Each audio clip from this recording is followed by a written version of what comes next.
Hello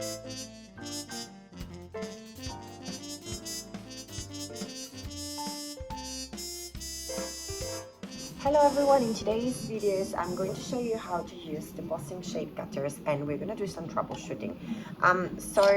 First of all, there's a bit of confusion with names. Some makers call these debossing cutters, some makers call them embossing cutters. I call them debossing, but again, that is me. Personally, when I talk about debossing cutters, I mean shape cutters that have got a stamp inbuilt that pushes the clay down, leaving the design raised. So in this case, the lobster would be raised. This is an example of other debossed shapes. See how the design is raised? This is what we are aiming for. The first point to pay attention to is the thickness of our clay. I'm laying my clay about 2.8 millimeters, which is, I believe, the setting 0 of the Atlas.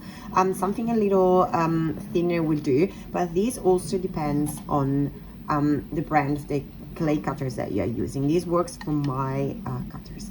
Second step is to make sure that you are working on a sticky surface, like a ceramic or a marble tile or glass.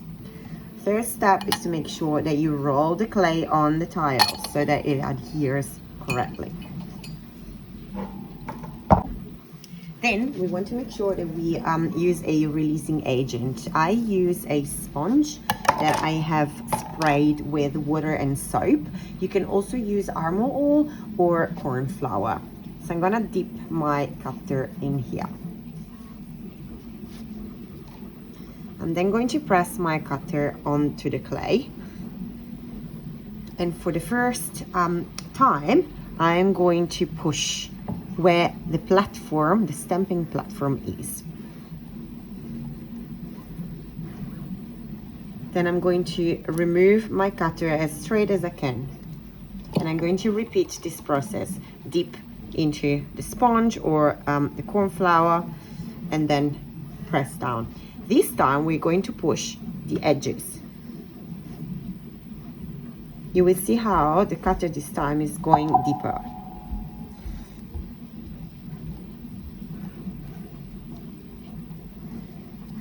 And then again, the platform. And release. And you will see that the cutter is perfectly cut. And you will see how we have achieved what we were after with a perfect clean cut. You will barely need any sanding.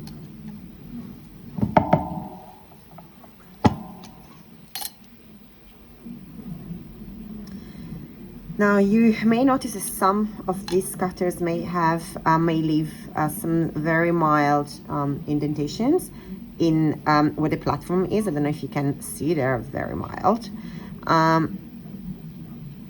If you use a sealer like Brighton or any other sealer, this will kind of disappear. You can also use before baking a little Q-tip with some rubbing alcohol and just smoothen those little bits. You can also do it after baking with some 100% acetone and do the exact same. Be very gentle. This is our final result. So again, the issues may be that you're not doing the double pressing, or that you're not pressing enough, or that your clay is either too thin or too thick, so try a different thickness, or that you're not adhering the clay to the tiles, so the clay gets stuck in your cutter.